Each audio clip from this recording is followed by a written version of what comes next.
Pabrik pengolahan negara Thailand sangat hebat. Jalur pembungkusannya sangat cepat, hingga memotong jari salah satu pekerja. Bahkan tidak menyadarinya. Menunggu saat dia sudah merespon. Jarinya sudah ikut masuk terbungkus ke dalam kaleng. Jarinya sudah ikut masuk terbungkus ke dalam kaleng. Dan sudah terbagi ke beberapa tempat untuk dijual. Tidak bisa. Demi mencari kembali jarinya. Pekerja, si Pot, hanya bisa pergi ke supermarket tiap hari untuk membeli makanan kaleng itu dan makan. Tetapi gajinya sudah terpakai habis. Dan dia masih tidak bisa menemukannya. Tetapi di malam ini, Pot di dalam kedai kecil mendengar suara yang familiar. Rupanya si Pot mempunyai kebiasaan mengetuk meja. Karena inilah, dia akhirnya memasang jarinya sendiri. Tetapi si Pot merasa, jari ini sepertinya bukan miliknya. Dan melihat teman kerjanya si Yot yang juga punya kebiasaan mengetuk meja. Pot pun langsung melihatnya. Itu jari tanganku. Ah, jangan. Pot pun langsung ke tempatnya. Dan melawannya. Akhirnya bisa mendapatkan kembali jari tangannya. Pot pun baru tahu di saat itu dia sudah mengambil yang salah. Kedua orang ini pun takut. Dengan cepat bersama-sama mengundurkan diri dari pabrik. Selanjutnya Pot menjadi petugas keamanan di suatu kantor. Dan berkenalan dengan Jin yang gila bersih. Bekerja sebagai pelayan. Dia menjunjung tinggi etika kerja yang kuat. Tidak memperbolehkan sedikit debu pun di kantor. Segala botol dan kaleng. Semuanya harus rapi. Di waktu jam istirahat. Membaca buku kesayangannya. Sebenarnya satu kata pun dia tidak mengerti. Karena buku ini hasil pungutannya. Sebenarnya karena jatuh dari langit. Jin pun baru percaya. Ini pun menjadi tanda. Setiap hari memegang buku.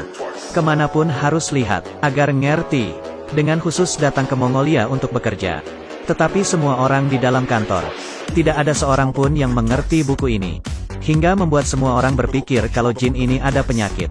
Tetapi di mata Pot, Jin ini adalah malaikat. Kamu lihat dia menghentakkan kaki pun sangat seksi. Pot pun memikirkannya setiap hari. Di poster pun mukanya si Jin. Di dalam TV juga dia. Saat pulang kerja pun langsung memikirkan besok akan ketemu dengannya. Tetapi hari ini Pot menyadari. Muka si supir pucat. Seperti orang meninggal. Hari ini di saat Akang kerja. Langit rupanya hujam helm. Sepanjang hidup ini pertama kalinya terjadi. Tetapi Akang nyetir motor. Dan lupa menggunakan helm. Lalu kepalanya terpukul oleh helm. Lalu jatuh di lautan helm. Di sini pun bermain-mainnya selesai.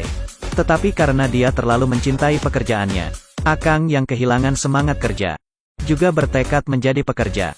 Karena ini pun Pot memberanikan diri untuk berbicara dengan Jin. Jin berkata kalau di Mongolia, orang yang mempunyai impian baru bisa berkembang. Dan impian Jin adalah, yaitu membaca ngerti buku putih ini. Karena ini, dia diam-diam mendengar pelajaran kelas. Meski tidak menghasilkan apapun. Tetapi ini terlihat serius. Hingga membuat Pot terjatuh di bawah roknya. Bukan hanya ini. Dia merasa dimanapun ada bayangan Jin. Semua orang berpakaian baju terusan biru. Karena terlalu lama jomblo hingga muncul halusinasi.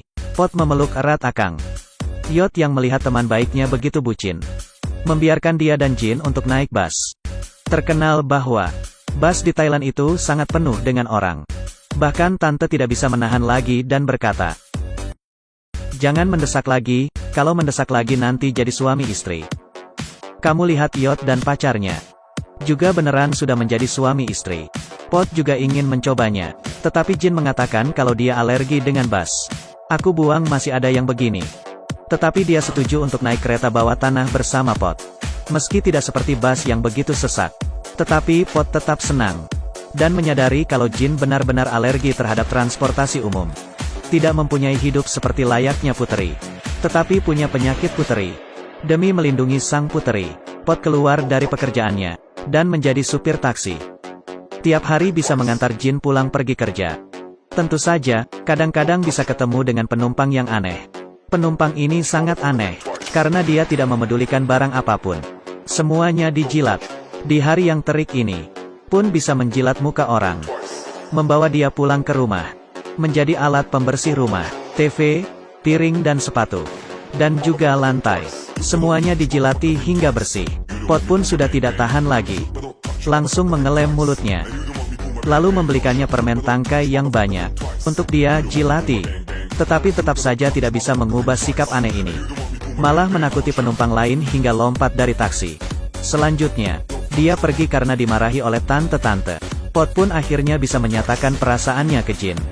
Tetapi dia ditolak. Hatinya terluka dan tidak bisa berpikir jernih. Ingin menyampaikan selamat tinggal dengan dunia. Tiba-tiba muncul nenek yang sudah meninggal. Meski sekarang sudah menjadi seekor cicak. Rupanya saat dia terlahir kembali, tetap diam-diam memerhatikan cucunya. Dan membuatnya berpikir ke depan. Meski Jin sudah menemukan orang yang dapat mengubahnya sepenuh hidup.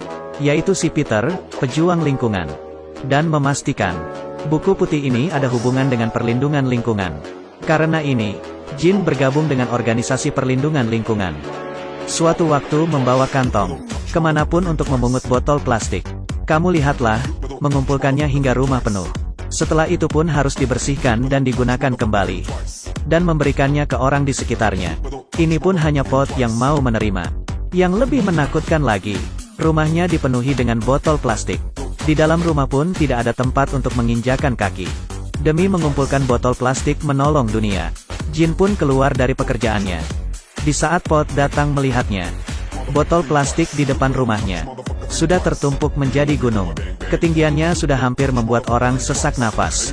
Itu pun menjadi suatu pemandangan di Mongolia. Di atas pun ada beberapa anak kecil yang sedang bermain. Pot naik ke puncak, dengan keras meneriaki nama Jin. Jin di saat itu sedang melakukan demonstrasi demi perlindungan lingkungan. Di tengah orang-orang, dia sepertinya melihat sebuah bayangan. Jin sangat gembira. Dia dengan cepat menanyai tentang rahasia buku putih itu.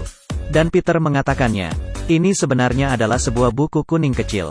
Tetapi buku ini adalah kepercayaannya di hampir sepanjang hidupnya. Jin yang selesai mendengarnya, bisa itu juga pun pingsan. Untung saja di saat itu ada Pot yang menopangnya. Dan membantunya mengantar pulang ke rumah. Tetapi Jin yang tidak bisa menahan semuanya, berubah menjadi murung, dan memutuskan untuk pulang sementara waktu. Karena ini, Pot pun juga meninggalkan Mongolia. Tetapi karena sudah terbiasa dengan hidup di kota, kehidupan di kampung halaman terasa menjadi sangat lambat. Pot akhirnya pulang.